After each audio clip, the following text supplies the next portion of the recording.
group that we are, even though it's a seeming virtual group, we are here together.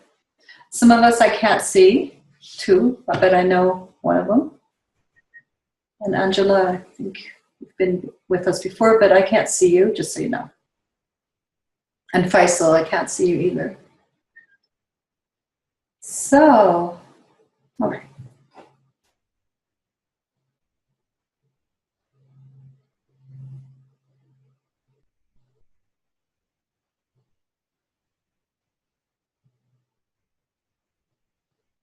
Sometimes when we've been in a real deeply receiving mode, it takes a little bit of time to kind of have something change inside to maybe be in a giving mode.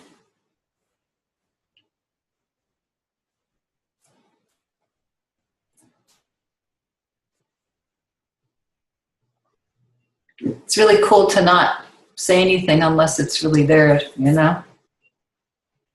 To say, to really have something come from true sharing.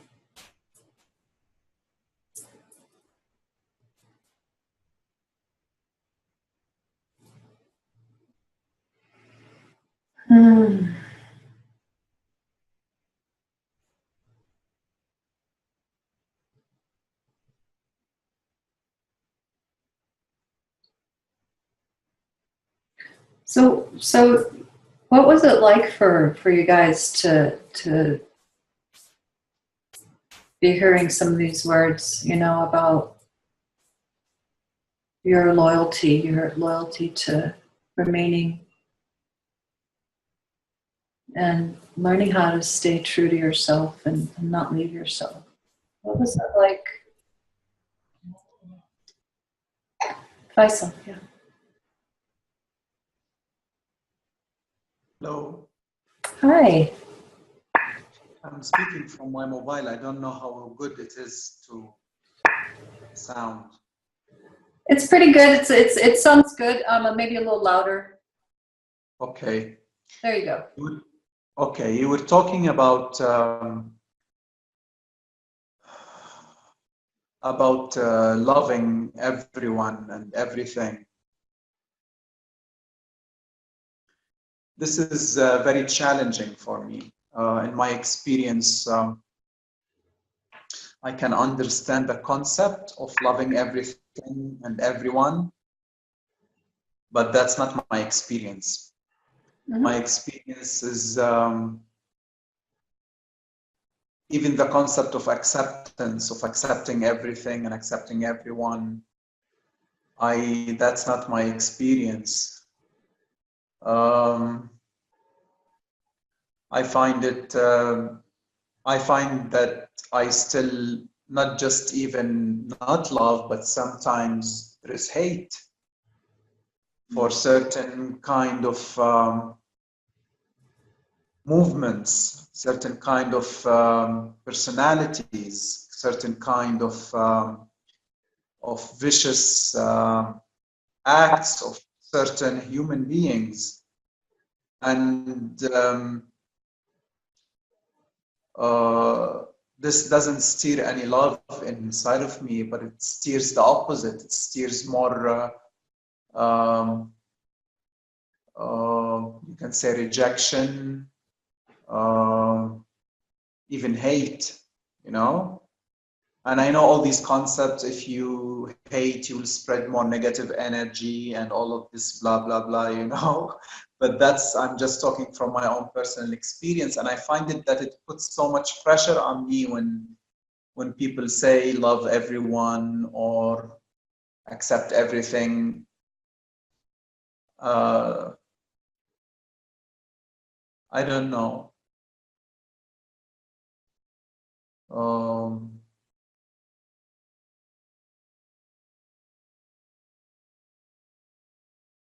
But I wasn't talking about the you, Faisal. You came in kind of late. There was a long lead up to that. And what the lead up was knowing oneself, really, really steeping in the knowing of being the openness as that which is prior to, And that is to itself. So that's the one I'm speaking to when I say be the love. I'm not saying love what they do, or or have the small me love them. But that openness has love for itself, regardless of what's happening. So I was just speaking to that.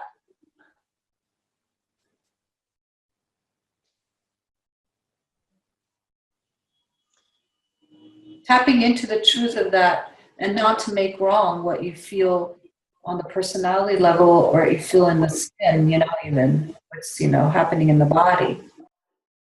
But to rest as that more and more, it doesn't negate anything, but really it's your home. Then allegiance, then loyalty is in the truth of things. And it's much easier to live this life. It doesn't deny experience, much better, more balanced way. Let me ask you this question, Suzanne. Resting in home, resting in openness, in love, or in peace, does that by time dissolve all these intense emotions of, let's say, hate, anger, jealousy, all these emotions that are somehow in all the sacred texts, they are rejected, and they are, spoken ill of, Does this dissolve? Does these kind of emotions disappear? Well, it's just that the prominent, what I like Rich said, faultless button. I was saying default setting, but the primary faultless setting. It doesn't find fault, but it can still feel into the personality aspects of what it prefers. It can still feel pain. It can still feel, it's not watered down. The human experience is not watered down, but the edge is taken off. The awareness resting on itself and being at home with that, knowing itself as the home, being at home inside as awareness, is what I was saying earlier, is the sun shining on itself. And so that is so bright that the other aspects of our humanity are less sticky. Become less so. There's a bit of an echo there. You guys can hear the echo?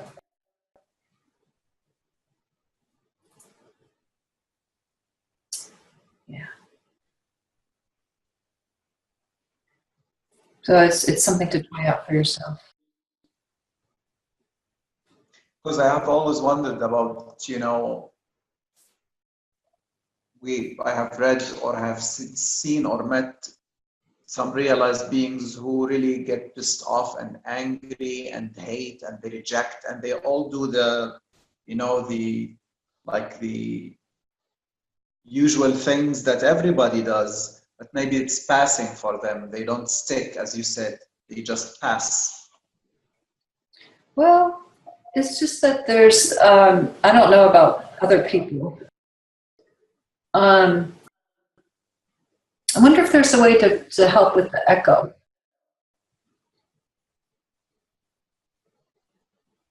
I don't know if Shar has any ideas.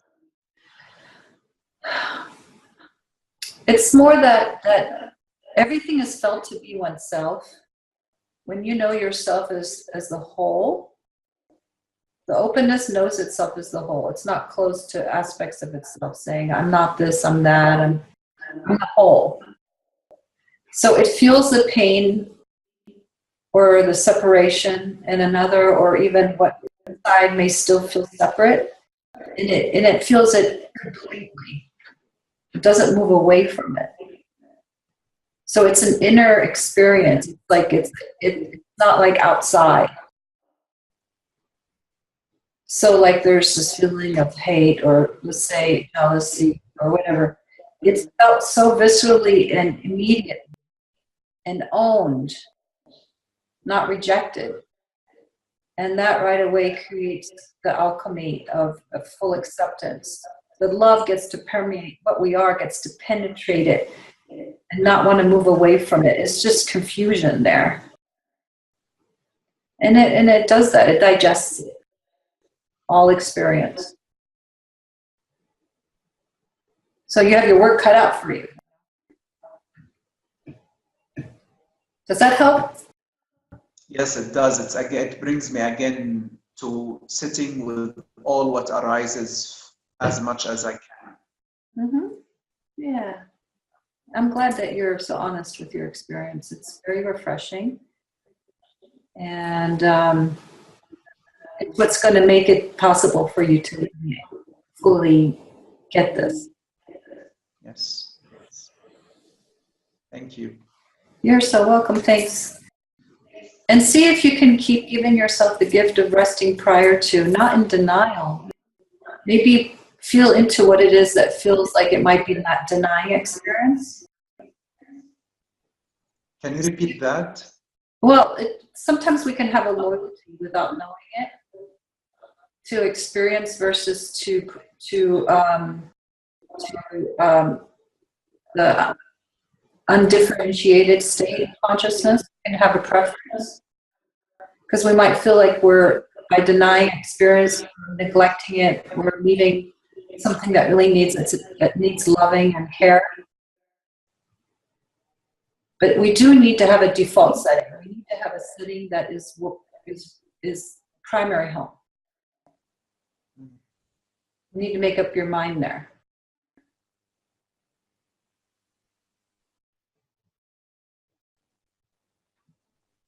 And you know, I remember. Can you I'm just going to mute you for 1 second, and then just because of the echo, and then you can come back on. I just remember there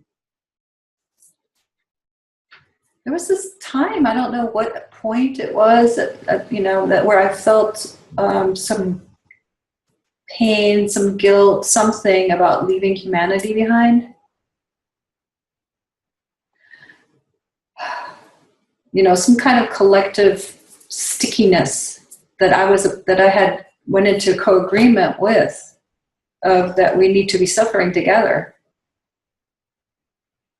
And that if I wasn't in agreement with, if I didn't keep my loyalty on some level, because it made me feel connected to humanity, that was like a doorway into feeling connected to the whole.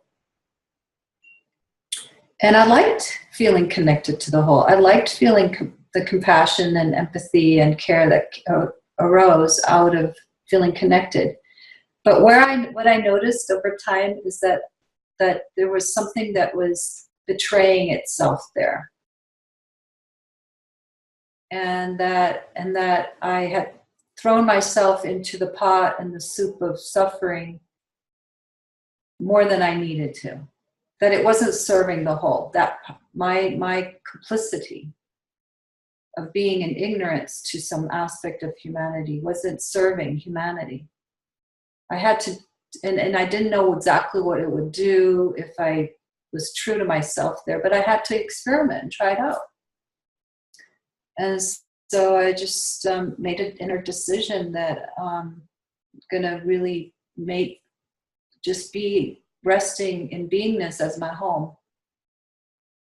And the payoff was totally worth it, because I do feel completely connected in a deeper way, without the added pain of being gripped by the suffering, which felt separate, like it created separation, the felt sense of separation. I don't think that serves but we have to each find that out for ourselves, you know, how that works inside. And sometimes I can feel in you, you know, the leaning into, and I understand it. It's a type of personality that is in deep care of the whole, but it's a little bit, that part, in my opinion, is a little confused of how this works. You just by really letting yourself sink into beingness, you become the whole, birthed out from the bottom versus from through thought or mind, but really birthed out in that way that you are so drawn to.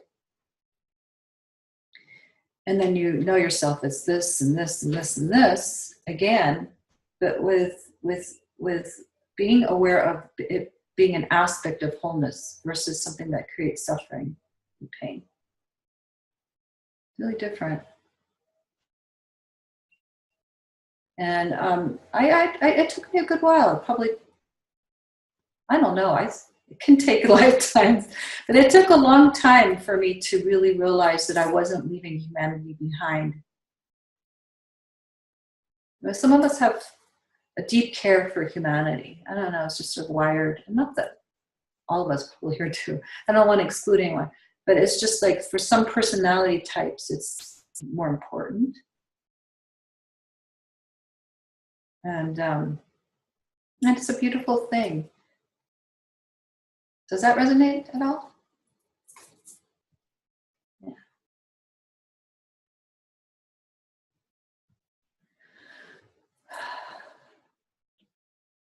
I want to share a dream I had with you all. Probably 20 years ago or 22 years ago, I had this amazing dream where it was before I had kids, where I was in a long line of women. And I've been a mother devotee since I was very little. Mother devotee meaning being very devoted to this mother that we are a part of, right? And the Divine Mother, I don't know, just came in that way. But I was in this long line of women, and it was like there was a camaraderie. I mean, endless long line, walking outside on a trail, dirt trail. And there was sorrow and suffering, but there was also beauty and camaraderie and shared experience. You know, there was a bond with these women.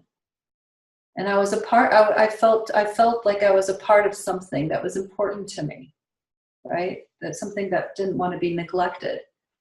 And Jesus Christ, and his entourage with a white horse and a few beings all in white came from the left and with a white horse and stopped in front of me and invited me to join his entourage. And I refused. And I felt like I was doing the right thing. I didn't feel like I was letting myself down or anything. I refused. I felt like my place was with these women. And over the years, what I discovered is that that I needed to go through a long development of feeling connected to humanity. There were teachings there that wouldn't have occurred by being in the transcendent aspect of whatever Christ represented to me at the time. Okay? I didn't want to leave this experience of this growth that was happening through being human. Right? Loss and gain and all the stuff, birth, death, all the stuff that is part of Mother's laws and teachings, which is this earth. And over time, slowly, I mean, I could feel how both can be embraced. You know, it isn't one over the other. It isn't exclusionary. But there is something very rich in texture. Maybe each one of you knows that. Surely you do. By being in this life and going through what we go through, right? There's texture to it. It's God, in form. Going through life experience. Becoming informed through it. right? But there's a time then to then rest as awareness more fully, because as you know, consciousness it's very sticky to form. It's easy to get identified and lost in form. So basically what I was saying earlier, that that at some point a choice needs to be made, and another type of re-entry into the world comes out of that choice. You're not leaving anyone behind, not leaving your fellow humans behind by giving yourself to yourself.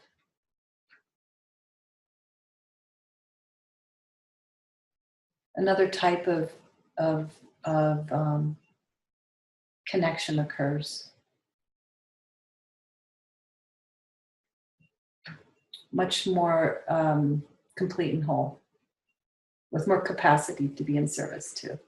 Does that make sense to you guys? Yeah. I'm glad that this came up.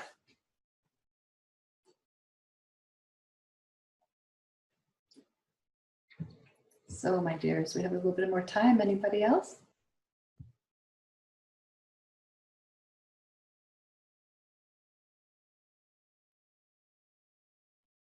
Oh, Tim. Dude.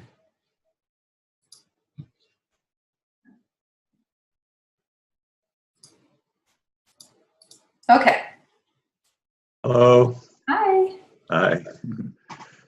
I really appreciated you trying to stick to a theme and honoring and talking about what's prior. Your speaking really became, oh, that's right. That's what it's all about. It's kind of such a good reminder to, the whole experience and the tendency to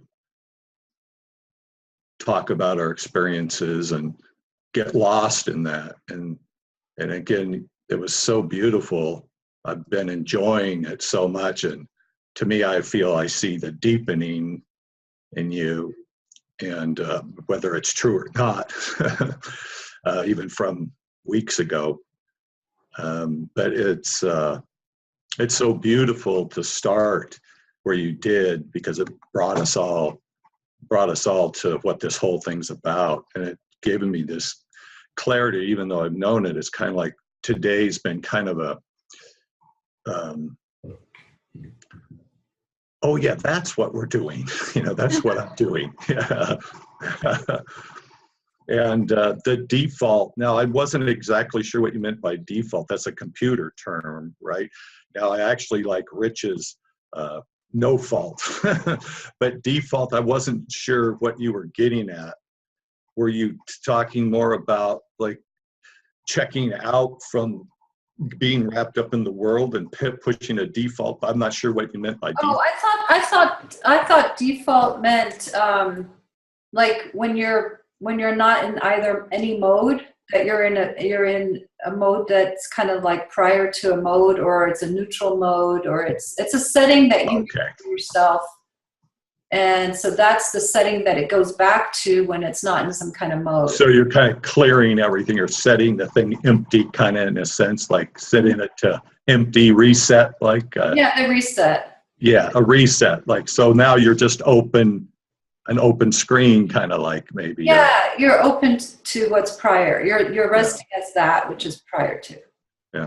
One thing I thought it was really neat when Rich said the thing about no fault, because that, for my experience, you can get wrapped up, my experience, you can get wrapped up in the world because of fault. And, the whole thing about somebody's fault, or this person did this wrong, or you did something wrong. And that I just really like that. Okay. No fault. I think that no fault can bring you into reset to default. So I just really appreciate whatever works for you. Yes, right, exactly.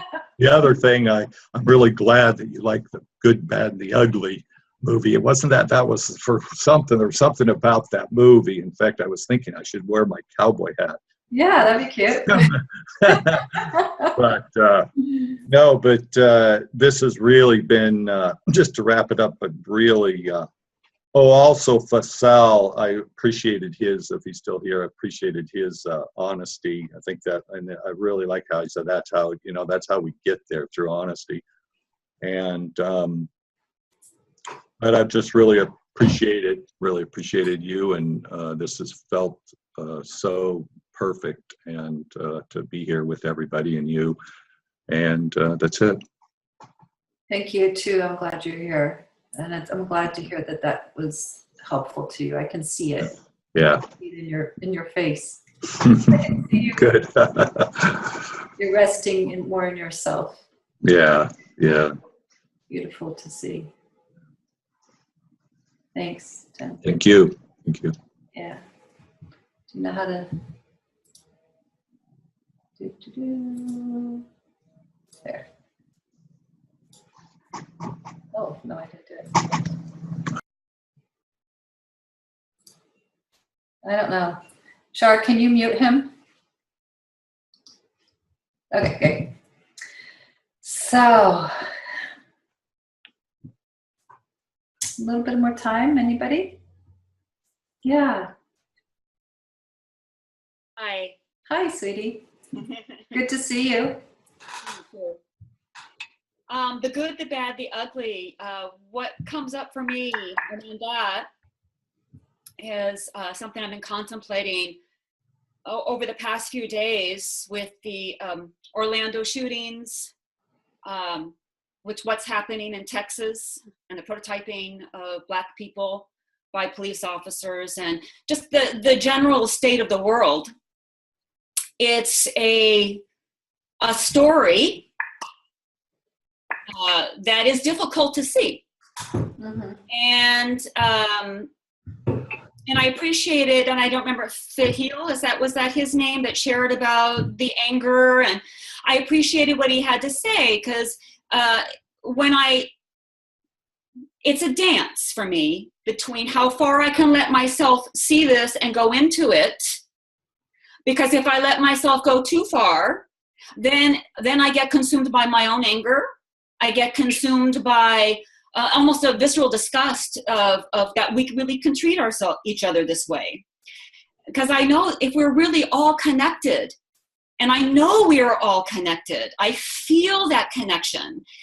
And so I see people that are choosing or opting different choices or different ways of relating with each other. And it's not, it can be difficult to see. Mm-hmm. And it's a balance between not being too consumed into that, because I am not a service to myself or to this world if I tip over too far into the anger or into the sadness. And I find that it's again, the dance of being willing to be with the anger and the sadness without judging it, without giving fault to it, we'll call it back to that fault again, without giving fault to it, and allowing that beat to be there as just part of the human nature and the human emotion range. Because there's been so much time in my past where I have given these so-called emotions negative or bad. And what I've been learning is they don't have to be negative or bad. They can just be indicators. They can be pointers to something for me. And so what this has brought up for me is that when I see things in this world, to me, it's a prayer request. It's an opening into looking inside myself and feeling a greater connectivity and offering compassion and kindness for everyone involved, not just for the so-called victims, but those that are also the perpetrators, knowing that, they have their own wounded places that they act from. And so it's taking it deeper. And anyways, this has just been my musing this morning. And so when you talk about the good, the bad, the ugly, there is some really so-called bad and ugly in this world. And yet there is a greater good behind it all. that is the default or the ground, or that which, when you were talking about the default, what I imagined, you know, those when you watch sound, if you get like a little chart and you can see the frequency and it's going up and down. So when sound comes out, you know, it jumps up. And then when there's no sound, it goes down again. And so, but beneath that, at that baseline, is that which is no sound, which is the silence, which is the stillness. And I see that all that is arising in the world is just those peaks and those movements. And yet there's this common baseline in which we all share. And that is what I like to ground myself in, because I know if we're all affecting each other, I'm also affecting everybody. And when I ground in myself, that's my gift to the world. Yeah. Anyways, that's my No, it's good stuff. I think it's worthy inquiry, and it has to be looked at because we're in troubling times, and it's a very interesting, to say the least, time to be alive. Probably not the only interesting time there was, though, but it on a bigger scale. And there's always been an invitation throughout history to be discovering the ground of being, and to rest as ground of being no matter what's happening. And that invitation is in every moment still. It's not a denial of reality. It's holding a balance, things in balance. And because we are not just that which is lost in content, you know, just to be able to keep things in balance. And when we imagine ourselves as that which is lost in content, we are shortchanging our capacity, you know. And also then it's not a real prayer, is it? Right. You know, prayer to me comes from wholeness, resting in as wholeness, and so yeah, it's more challenge. It's more of a challenge now to be realized, walking in a realized way and staying open. You know, the Maya, the density is so much thicker now. It's a more difficult time. So it takes more focus. More focus. And it's kind of like, I love that metaphor of being the deep, of resting in the deep sea and way at the bottom of the ocean. And just, there's a part of us that's always resting deep in the bottom of the ocean. And then there are all these different layers going up into the top of the sea, where the waves are. So we can be it all. We can be the full range of experience, including the waves. But part of us is resting deep, deep, deep down. Can you feel that? Yeah. And so then the waves, they do their thing, and they're not being denied. Caring can arise, and feeling deeply can occur. And even feeling what anger is, you know, feeling whatever it is. But it's not to forget what we are in truth. It really serves the whole. It really serves the whole. That's the practice. That's what we get to practice. We become good at surfers.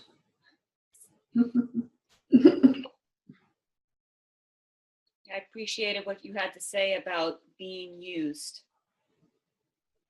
That really spoke very deeply to me. Because that to me is, for myself, one of the highest aspirations. is to really be used by that ground of being.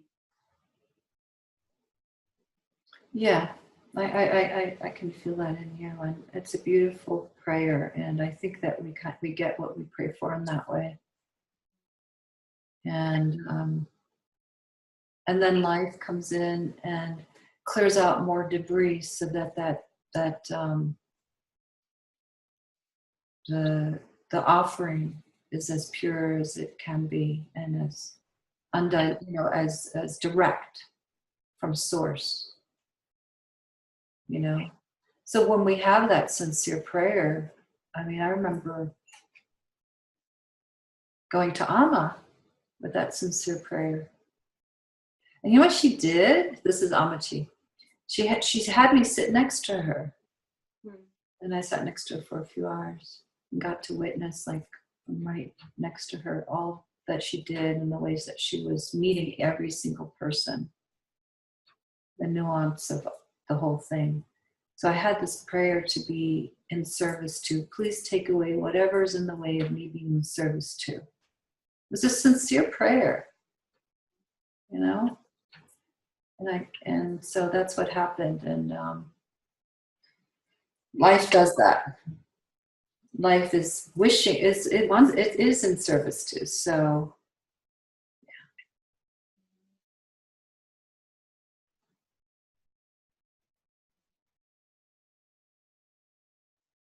Thank you. thank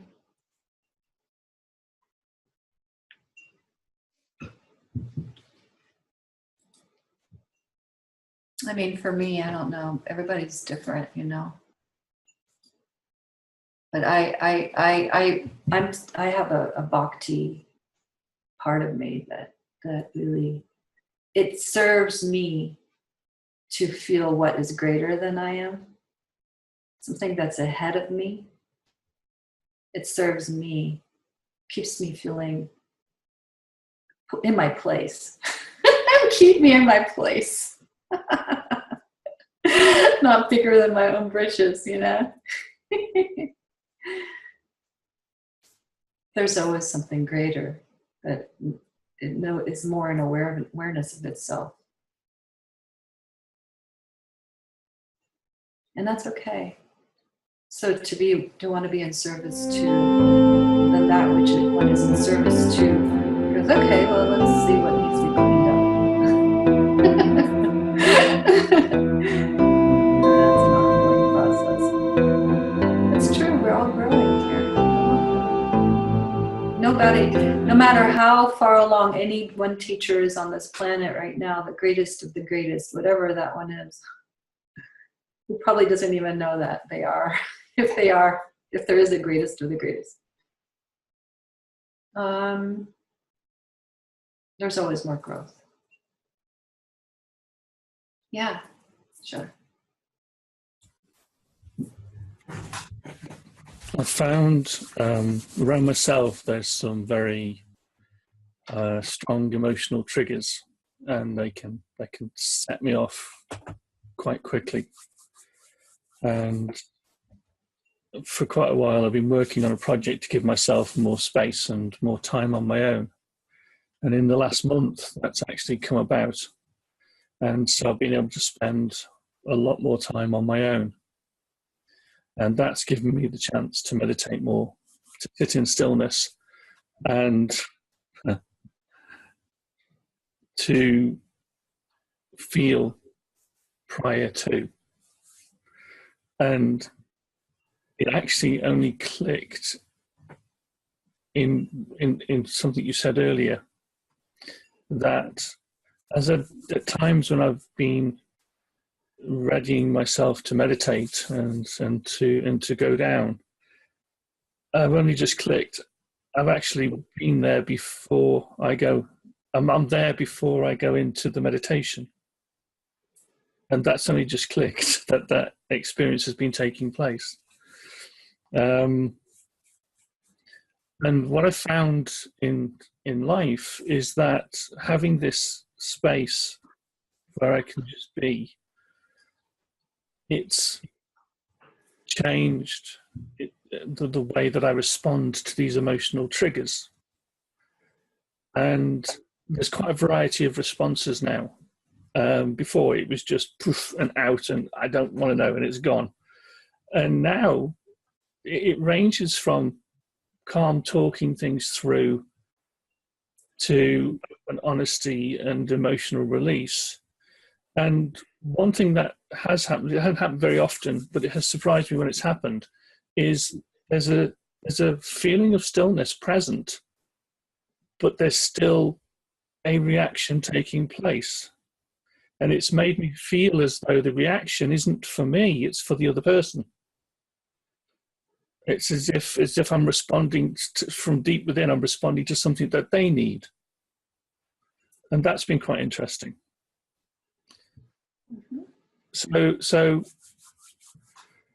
the good, the bad, and the ugly is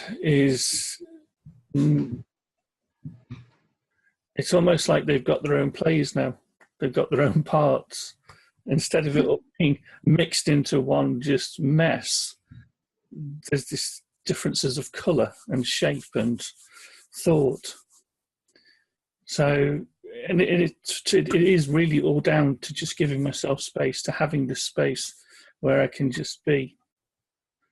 And as it stands at the moment, I don't feel like I could be where I am now without that space, without giving myself time out. Yeah. Good. There's a time for that for sure. Yeah. There's a real time, a real dedication time. Really. Yeah. I don't know how else it can happen. I had to for years. Yeah. And my poem. The penny drops with a clang, not a tinkle. Sitting watching words float through thought.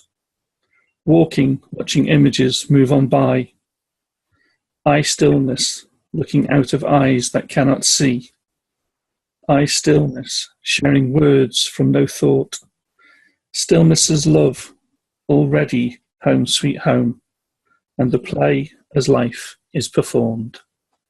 Hmm.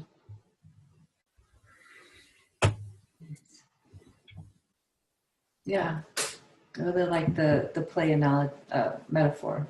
I've always been fond of the play metaphor. Thank you for sharing, and thank you all for listening. Thank you, Shar. Okay, a little bit more time. Anybody?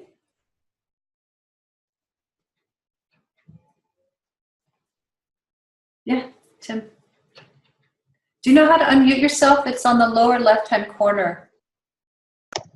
When you were talking, a little song came up. You guys want to hear a little song? Yeah. Okay. I should have his guitar ready. Can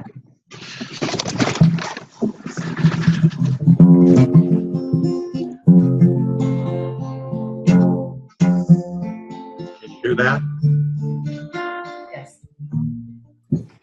And you're talking about we're all women, healthily.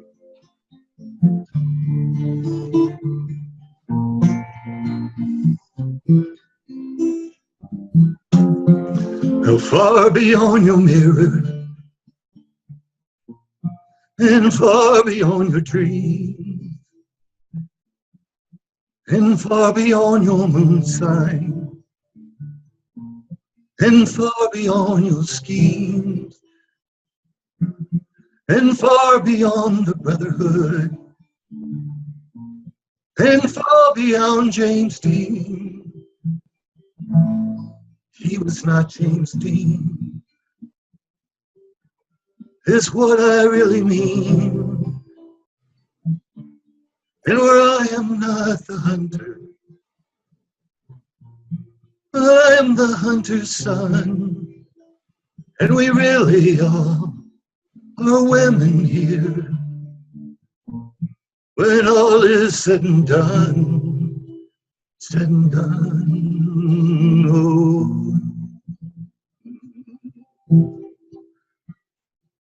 I'll do one more verse. and far beyond what I believe, or what my father said, and far beyond genetic codes that run till we are dead,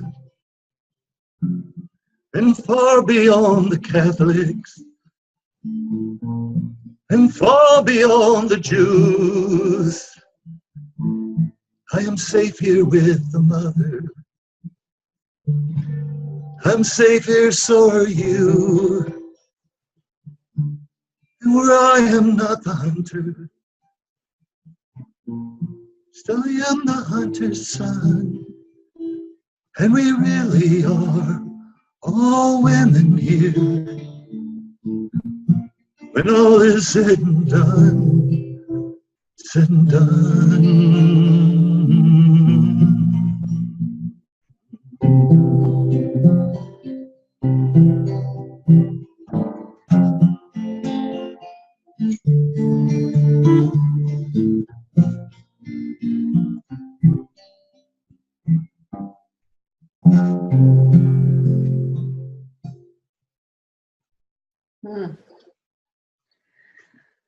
Wow.